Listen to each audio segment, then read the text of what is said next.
All right, well, welcome everybody. Thanks for joining.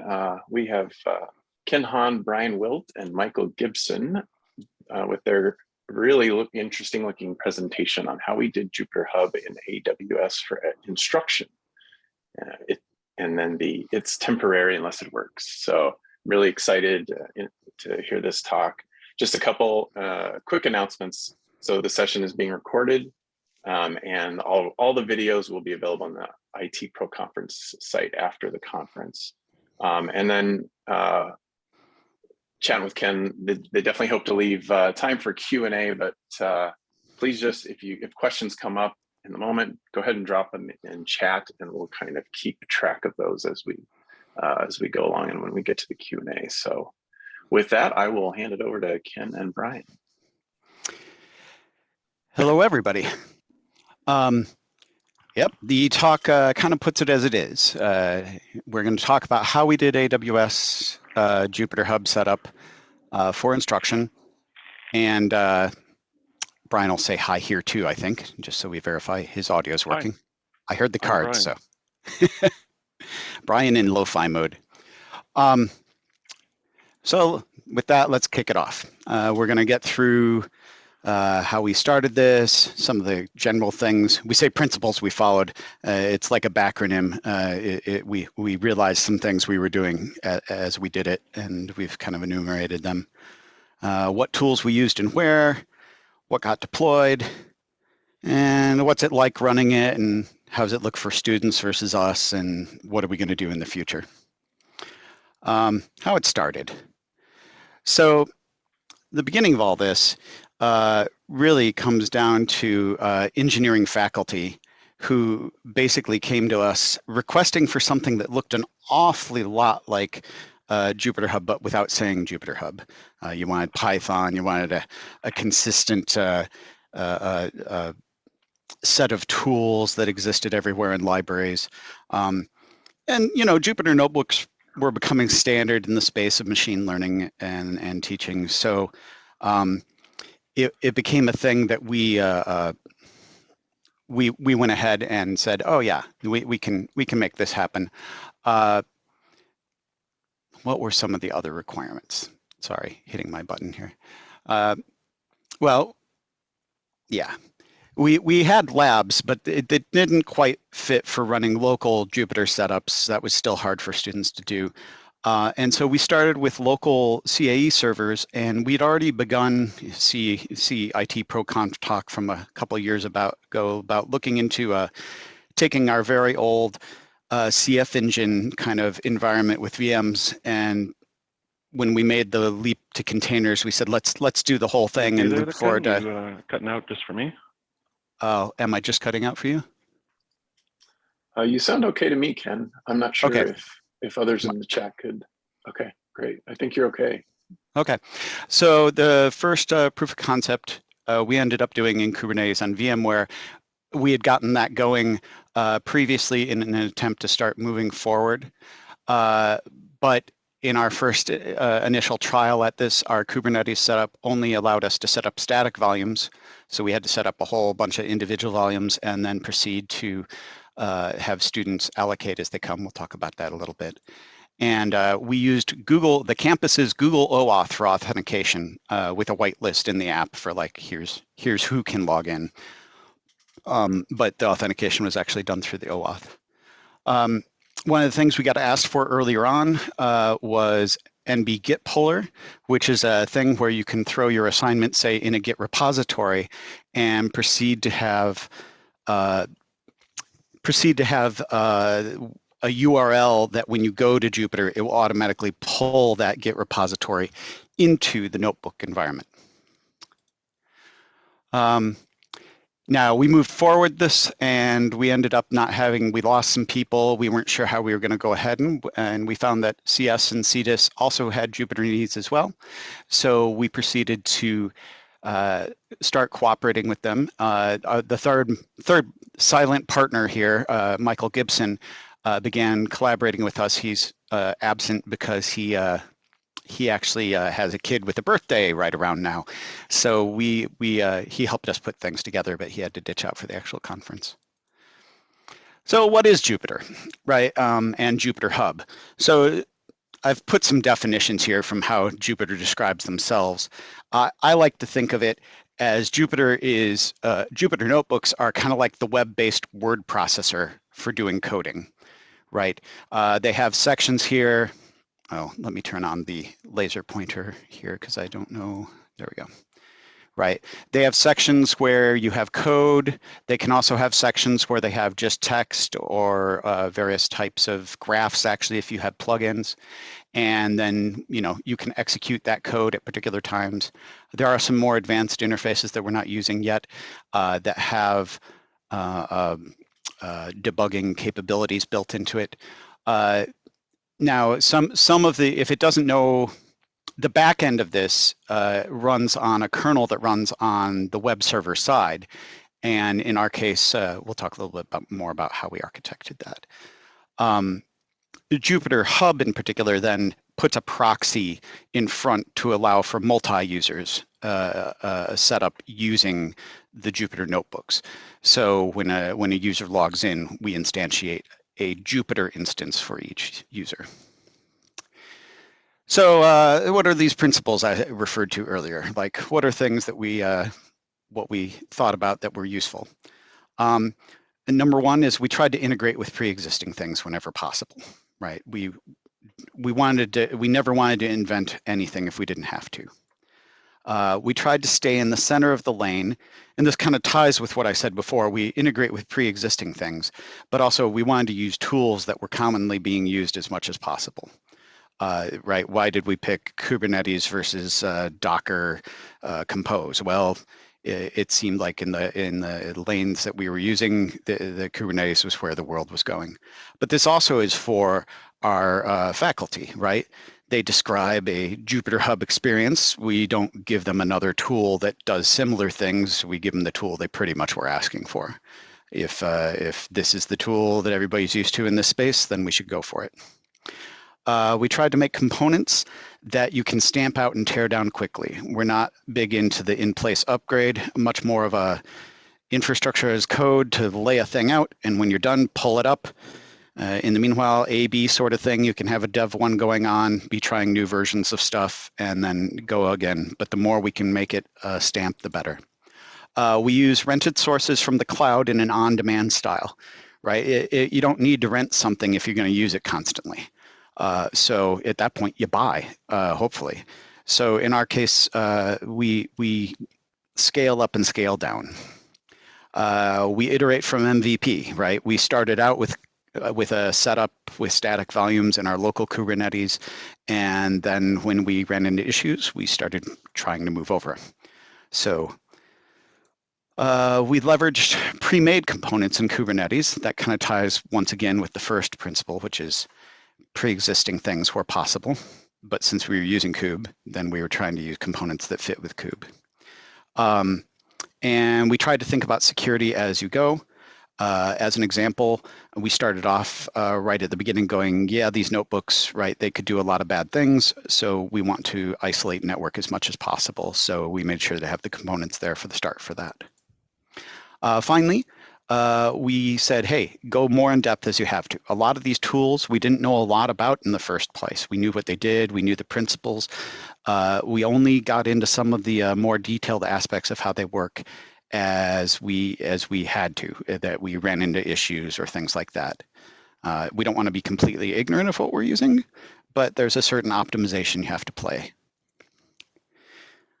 All right. I sort of touch on why we use what we use, but let's just go through quick. Kubernetes, we were contemplating it. It seemed to make sense. It was what people were using for container orchestration. The big thing that I think is the advantage of the Kube container model is it decouples service version from the OS version and from other servers. If you think about it, Kube is roughly like a operating system for a bunch of computers, right? Just like I might say, I want some memory. I don't say, I want some memory from this chip. I just say, I want some memory. In Kube, I say, I want some disk, and I want some, I want to run a pod, right? And I let the system go allocate things for me. So that's why we went that direction. I've talked with other people who've been trying to build things more from a raw Docker situation, and I think there's places for that, and it depends on your scale. But it's funny that as they get into it more, they then need to rebuild the things that Kube is giving me. I wouldn't say automatically, but it's integrated in a way that's standard and well known. Helm provides sort of a template engine. As I say, just like I was declaring, hey, I want to run a thing, and I want to allocate some disk and whatnot. You can see that like we're declaring things, but we may want to, I may want this version of this image on this pod, or I may want memory that's, okay, memory is a bad one. I may want a disk that's encrypted on the back end. But generically, the way I would want to lay out, say, like even something as simple as a LAMP stack running Apache in a pod, not that people do that much, but just as an example, I may want to mess with the template, but the template's going to be the same. So this is what Helm is good at. It's a little different than a package manager because with packages, you usually only install them once. This is more of like packages as templates because charts can be installed over and over with different templates. And so there's many charts that pre-exist from many different services. It's kind of akin to what Ansible playbooks or Puppet configuration is doing, but once again, with Kube, we're not tied to the OS. And in particular, the implementation of Jupyterhub we got looking at early on was called 0 to Jupyterhub, and it was implemented as Helm chart. And so from there, we were able to make a reproducible and maintainable version of Jupyterhub. These days, there is also in Kubernetes land, there's something called operators and also a built-in templater called customize. That did not exist at the time that we were starting this, or at least wasn't in a center of the road kind of environment. Why AWS? It just happened to be something that the cloud team had some classes with AWS here. So we'd had exposure to it. It was a common place for people to deploy Kubernetes, and it had a lot of the built-in, the dynamic storage allocation was already pre-done. We did get that back in our own world eventually, but it got us able to get a kind of a standard environment. They provide their own Terraform module, which is handy because we like the code as infrastructure as code aspect of the world. And they also have a lot of recipes for some of the things that we needed as well. Why Terraform? So yeah, as I say, Kube does a lot of things, but setting it up and integrating it into whatever environment we're in, whether it's VMware locally or if it's in AWS remotely, Terraform, as I say, it's the multilingual dictionary, right? It's not that I know the other language, but I know if I look up this word, I can find out how to do it in this world. So you have to learn the modules for the things that you're integrate with, but at least the flow and the syntax is similar from platform to platform. So AWS has their own proprietary version of this, and most of the different clouds do as well. But in this case, we'd already lift and shifted once, right? We lift and shifted from the VMware to AWS. We may want to lift and shift again.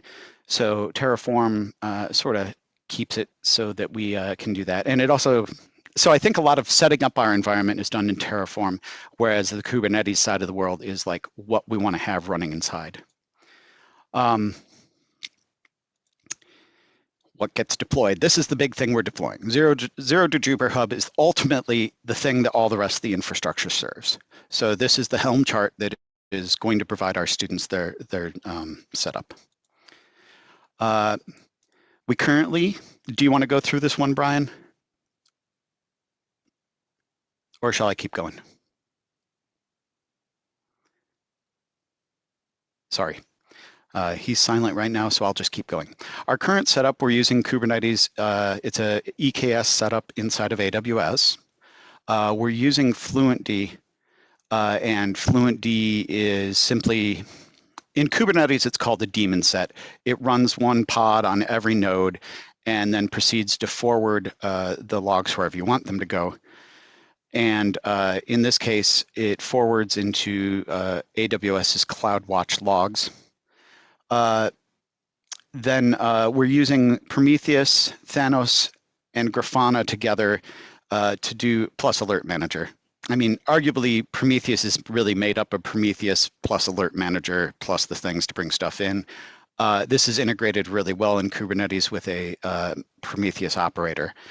And then Thanos allows us to store those metrics long-term into S3, and Grafana gives us a nice shiny front end for looking at everything. We use AWS backups to back up all the volumes that are used. And also, we allow for dynamic allocation with EBS. And we're using what's called a CSI module, which is now pretty much the modern way that things integrate into Kubernetes for storage, container storage interconnect, I think it is.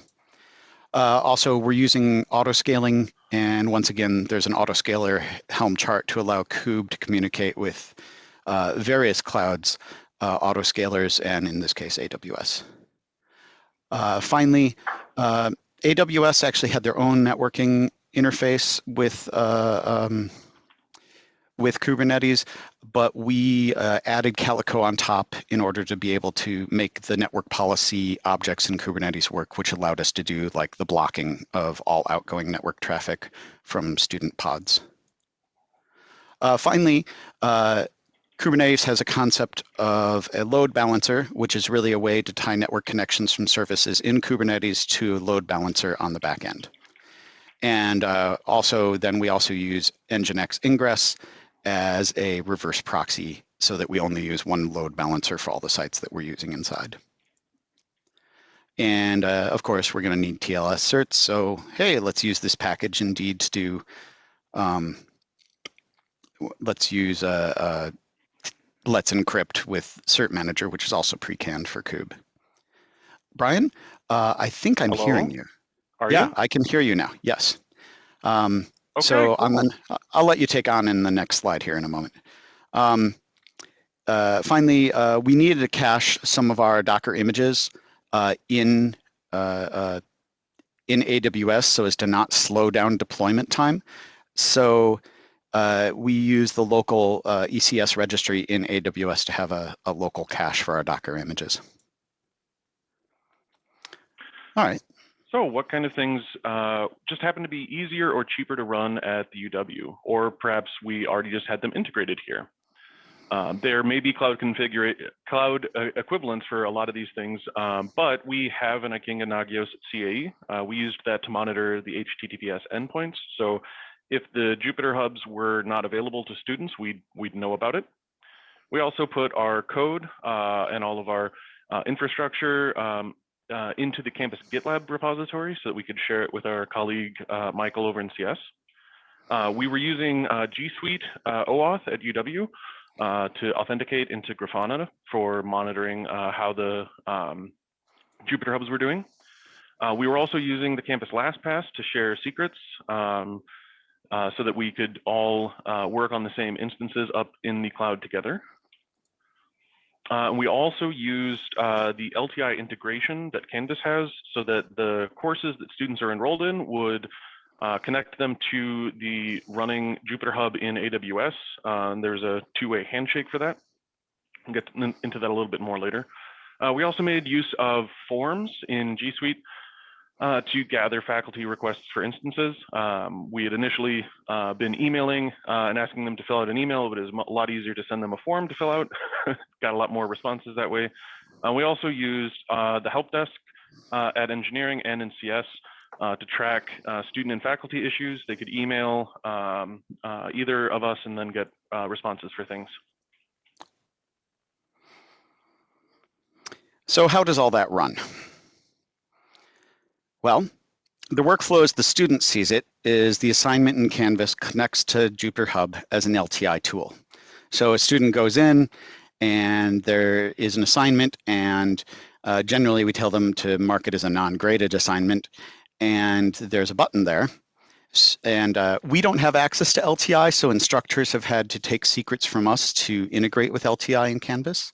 But once they do the setup that we've asked, there's a button that students can click on. Jupyter starts a session for the student. I decided it would be quicker to make a little movie to show this than to describe it all. Let's see if it'll go full screen. When I tested this out multiple times, it went fine, but of course, right now it's being fussy. I'll give it a second. There we go. So we click, it brings them in to a login. LTI has already authenticated them. At this point, and I'm gonna back it up half a second here.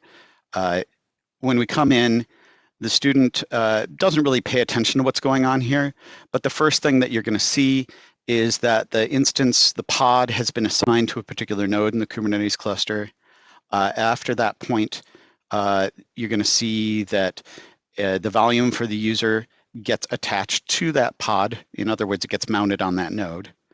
And then after that occurs, the notebook gets started up, and after a little delay of web forwarding and all the fun, the server is ready, and Bob's your uncle.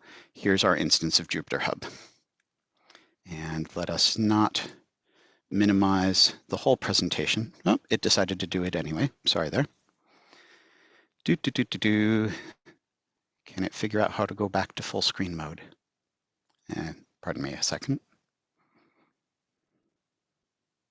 No.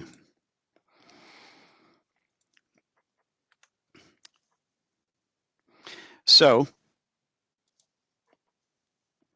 also, I didn't mention in the movie there, NB get puller, if the URL included NB get puller, it would automatically be pulling that after the Jupyter instance started.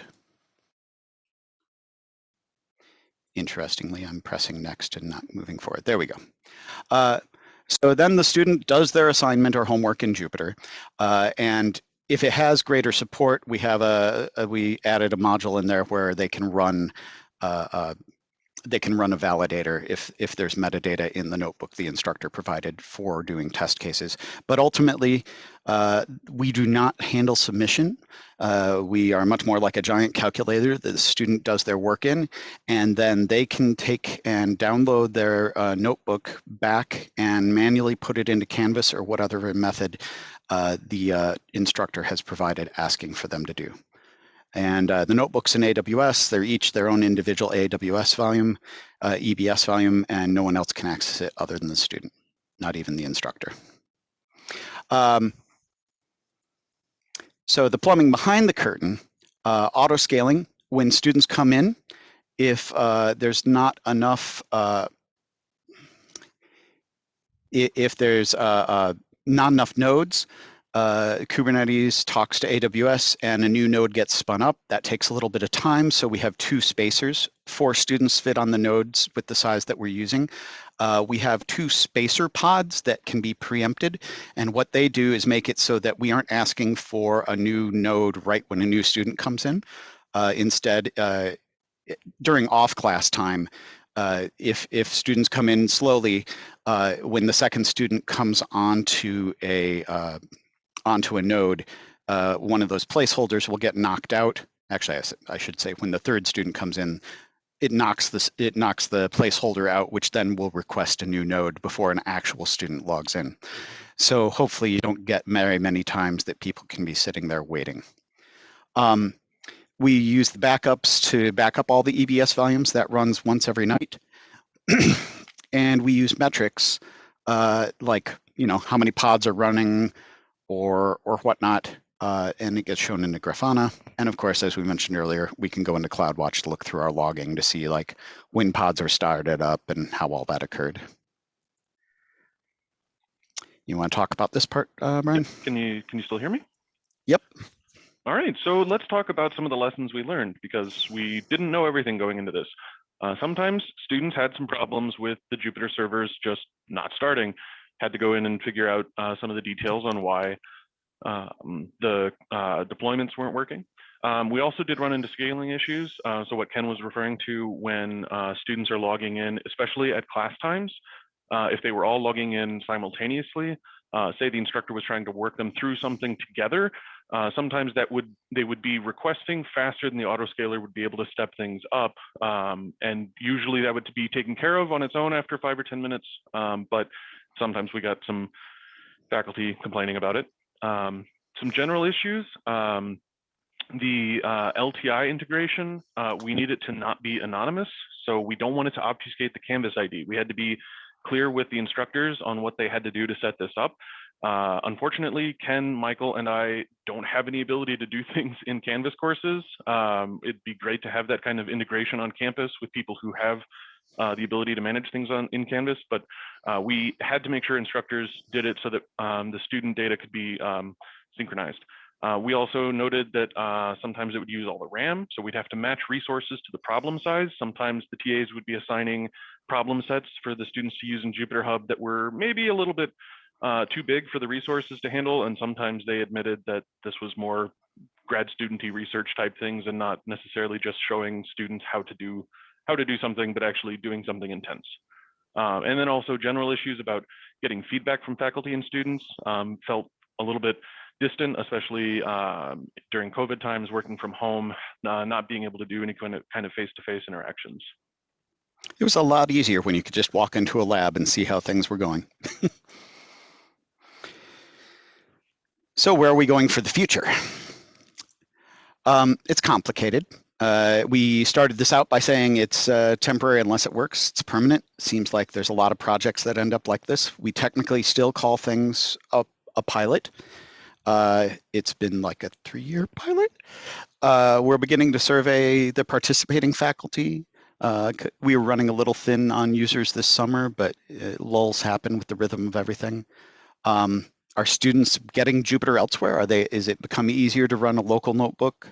They've made a version of Jupyter that runs in Electron. So, maybe it is getting easier. Also, there's other places they could run like Google Colab, which I think university licensing wise, we have problems systematizing directly. Are there problems we're not getting feedback on, right? What's the unknown unknowns? We don't hear things from people. Sometimes tickets come in, but it's hard to know whether that really gets you, when somebody gets frustrated and they just move to another method and we don't get feedback, it's hard to know what's going on. Much akin to home tests for COVID, right? People can do them and no one knows what the results were. Have they heard interest from other faculty?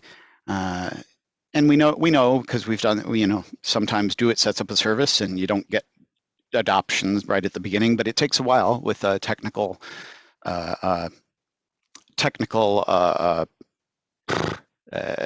what's the word I'm looking for? With technical debt, and likewise for instructors with, it takes a while to redo your coursework. You're not going to adopt something right away. You have to know the service is there and that it's going to stay, and then you'll adopt things into it and have the time and whatnot. So we know that's kind of going on, and we're trying to get a feel for, is that occurring? Are there other campus people interested in collaborating? Our manager types presented at ITCCC, and at least one person said we should reach out to one group. So, we're interested in any departments that are trying to do similar things. This has kind of been an all distributed thing. I like the idea of the distributed IT collaborating when we don't find things available more centrally. So if you're interested, our names are on this thing, and we're on Teams. We have emails on Whisk Mail, or whatever it's called now. So please get in contact, and we can find out. It'd be nice to work together. Yeah, so I guess we can turn it over to Mark if we have time for questions. Yeah, thanks, Ken and Brian. That was really great. A lot of work there. So thanks for sharing. So we have about a minute left. I see there's a question, maybe a quick question from Sarah Hagan. Do you have an idea of the cost per student in time resources beyond the initial startup? The management talk over in ITCCC had that number, and I didn't have off the top of my head on this one because we were focused elsewhere, but Rob knows that number. I know you know Rob. So we could get back to you on the answer on that. It was more expensive at first by far. I should say, we wasted money at first, and we knew we were wasting money to get learning and whatnot. The auto scaling didn't work the first semester we did it. We went to Rob up front and said, Rob's my manager, I should clarify. And we said, hey, we're going to waste money, but we're going to learn this, and it's going to get cheaper as we go. All right, great. Well, we're at time, so we'll go ahead and stop here, and so folks can get off to others. Again, Ken. Oh, sorry. I'm going to ahead, mention Ken. one thing because of one question I see in the chat. Sure, please. And people were asking about the standard Python interfaces. It somehow got dropped when we were trying to shorten things. There is a standard set of data science notebook containers that are out there that get used with this Jupyterhub setup. So we based our containers on that and just added components on top of it. And so far, our faculty have been very happy that it's had most of the tools we've needed. We've only had to add 1 or 2 things on top of the standard data science notebooks. Great. And I think that had maybe addressed an earlier question from David as well about the Python environments. So great. But again, Ken and Brian offered their emails, so definitely feel free to reach out to them. They've been very generous in sharing their expertise with us all. So with that, we'll go ahead and stop the session. And thanks again to Ken and Brian, and thanks everyone for joining us, and enjoy the rest of the conference.